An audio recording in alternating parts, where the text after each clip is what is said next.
Saudara-saudari dan anak-anak yang terkasih dalam Kristus, dari Novisiat SVD Kuburuteng Manggarai Flores NTT, saya Pastor Freddy Jahadin SVD menyampaikan ucapan selamat jumpa lagi lewat siraman rohani. Hari ini Minggu 16 Januari 2022. Injil hari ini diambil dari Yohanes bab 2 ayat 1 sampai 11. Kita diingatkan supaya selalu ciptakan relasi yang baik dengan Bunda Maria dan Yesus Kristus. Maka kita pun akan alami sukacita yang luar biasa. Marilah kita berdoa memohon penerangan Roh Kudus. Dalam nama Bapa dan Putra dan Roh Kudus. Amin. Tuhan dan Allah kami, puji dan syukur kami haturkan kepadamu karena Engkau selalu ingatkan kami untuk ciptakan relasi yang baik dengan Bunda Maria dan Yesus Kristus. Bunda Maria sudah menjadi bunda para murid Kristus, bunda gereja. Karena itu kami mohon gerakanlah hati dan pikiran kami agar selalu dengan tekun ciptakan relasi yang baik dengan Bunda Maria dan selalu setia mendengarkan ajaran Kristus dan menjalankannya dalam hidup harian kami. Tuhan, utuslah Roh Kudus-Mu, terangilah pikiran dan hati kami, agar sabda-Mu yang akan kami dengar dapat kami pahami dengan baik, dan isi pesan-Mu dapat kami hayati dan amalkan dalam hidup harian kami. Doa ini kami sampaikan dengan perantaran Kristus Tuhan kami. Amin. Tuhan sertamu, dan sertamu juga. Inilah Injil Yesus Kristus menurut Yohanes. Dimuliakanlah Tuhan. Pada waktu itu ada pesta perkawinan di Kana yang di Galilea, dan ibu Yesus ada di situ. Yesus dan murid-muridnya diundang juga ke perkawinan itu. Ketika mereka kekurangan anggur, Maria berkata kepada Yesus, "Mereka kehabisan anggur." Kata Yesus kepada ibunya, "Mau apakah engkau daripadaku, ibu? Saatku belum tiba."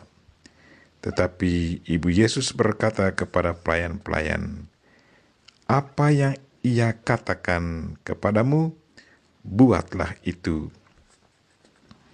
Di situ ada 6 tempayan yang disediakan untuk pembasuhan menurut adat orang Yahudi. Masing-masing isinya 2-3 buyung. Yesus berkata kepada pelayan-pelayan itu, "Isilah penuh tempayan-tempayan itu dengan air." Dan mereka pun mengisinya sampai penuh.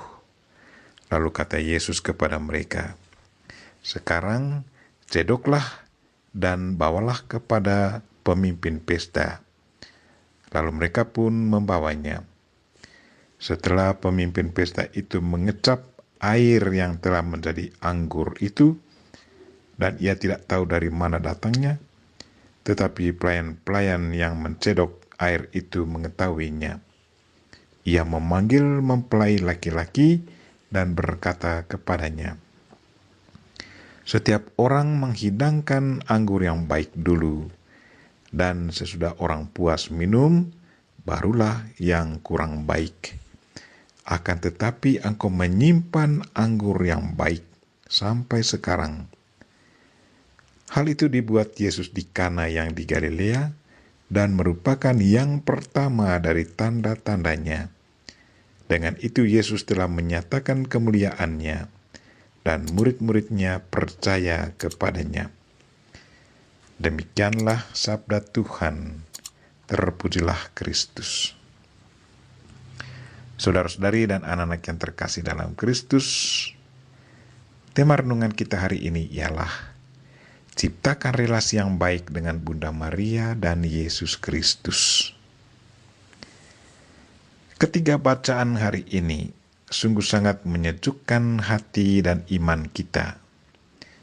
Bacaan pertama diambil dari kitab Yesaya bab 62 ayat 1-5.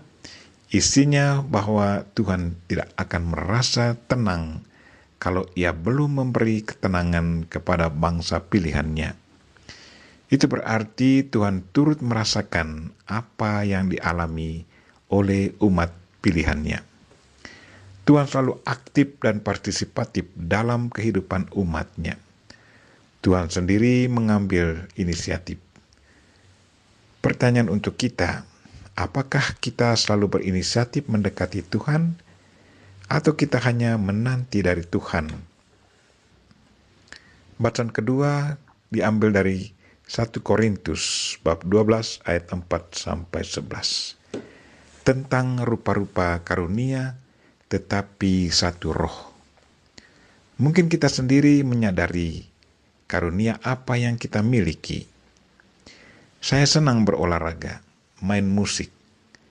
Teman saya senang melukis dan menari. Sementara teman yang satu senang bercerita dan buat lucu-lucu. Kita percaya bahwa karunia itu semuanya berasal dari Allah. Dan kita harus menerimanya dan menjalankannya sesuai dengan rencana dan kehendak Allah demi kemuliaan namanya dan kebahagiaan kita dan sesama. Jadi tidak ada alasan bagi kita untuk merasa cemburu karena orang lain memilikinya dan kita tidak. Sebaliknya, kita seharusnya bekerja sama untuk saling mengisi dan melengkapi. Bacaan Injil Yohanes 2, 1-11 menceritakan kerjasama antara manusia dan Tuhan. Air berubah jadi anggur karena ada kerjasama antara para pelayan, Bunda Maria, dan Yesus Kristus. Sewaktu terjadi kekurangan anggur dan dalam pesta perkawinan, tuan pesta dan keluarga sungguh merasa cemas. Mereka merasa malu dan yang pasti para tamu akan merasa kecewa. Mereka tidak tahu apa yang harus dibuat. Mereka panik.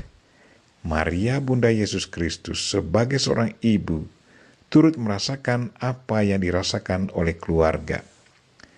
Tanpa diminta, ia berinisiatif meminta bantuan Yesus Kristus. Ia tahu bahwa Yesus Kristus adalah putra Allah. Dia percaya bahwa putranya selalu siap melayani siapa saja, apalagi dalam situasi yang sangat darurat. Sesudah mendekati putranya, Bunda Maria mendekati pelayan dan menyiapkan mereka, katanya, "Apa yang dikatakannya kepadamu, buatlah."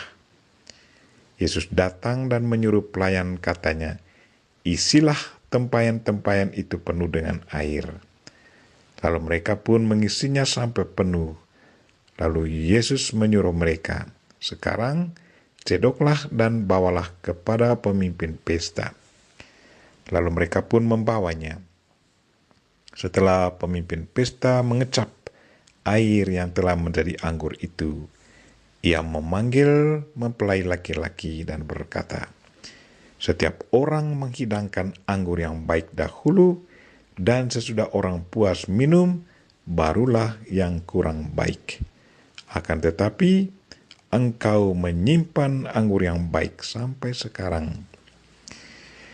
Saudara-saudari dan anak-anak yang terkasih dalam Kristus, mujizat terjadi karena ada kerjasama antara orang yang saling mempercayai dan menjalankan apa yang diminta agar dibuat. Kisah di atas mengingatkan kita akan peranan dari setiap pribadi. Bunda Maria menjadi jembatan antara manusia dengan Yesus Kristus. Ia menceritakan situasi manusia kepada putranya. Ia juga menyiapkan manusia bahwa Yesus akan datang, dan ikutilah perintahnya. Tugas anak-anak Bunda Maria, murid-murid Kristus, adalah mendengarkan dan menjalankan perintah Yesus Kristus. Barang siapa mendengarkan dan menjalankan perintah Kristus, pasti akan alami sukacita dan kebahagiaan berlimpah. Saudara-saudari dan anak-anak yang terkasih dalam Kristus, perkawinan di Kana juga dilihat sebagai simbol perkawinan manusia dengan Tuhan sendiri. Anggur yang dibuat Yesus Kristus adalah darahnya sendiri yang dikorbankannya demi manusia yang dicintainya. Darahnya sudah menjadi minuman rohani kita yang kita terima waktu perayaan Ekaristi. Perayaan Ekaristi adalah perjamuan yang disiapkan Kristus untuk kita. Barang siapa menyambut tubuh dan darahnya akan alami kebahagiaan dan keselamatan kekal. Marilah saudara-saudari dan anak-anak yang terkasih, bekerjasamalah selalu dengan Tuhan. Ingatlah selalu akan pesan Injil hari ini, bahwa lewat Bunda Maria kita bisa bertemu Yesus Kristus. Kesediaan dan keterbukaan kita dalam mendengarkan dan mengerjakan apa yang diperintahkan Kristus akan mendatangkan hasil yang membahagiakan dan menyelamatkan kita. Kita berdoa semoga semangat kerjasama antara kita, Bunda Maria dan Tuhan, selalu dipupuki dengan baik, sehingga mujizat pun selalu terjadi dalam hidup kita. Kita mohon Bunda Maria untuk mendoakan kita. Amin. Marilah kita mohon berkat Tuhan. Tuhan sertamu dan sertamu juga. Semoga saudara sekalian dan mereka-mereka yang kita doakan pada hari ini dan segala aktivitas kita sepanjang hari ini dilindungi, dibimbing, dan diberkati oleh Allah yang Maha Kuasa, Bapa dan Putra dan Roh Kudus. Amin.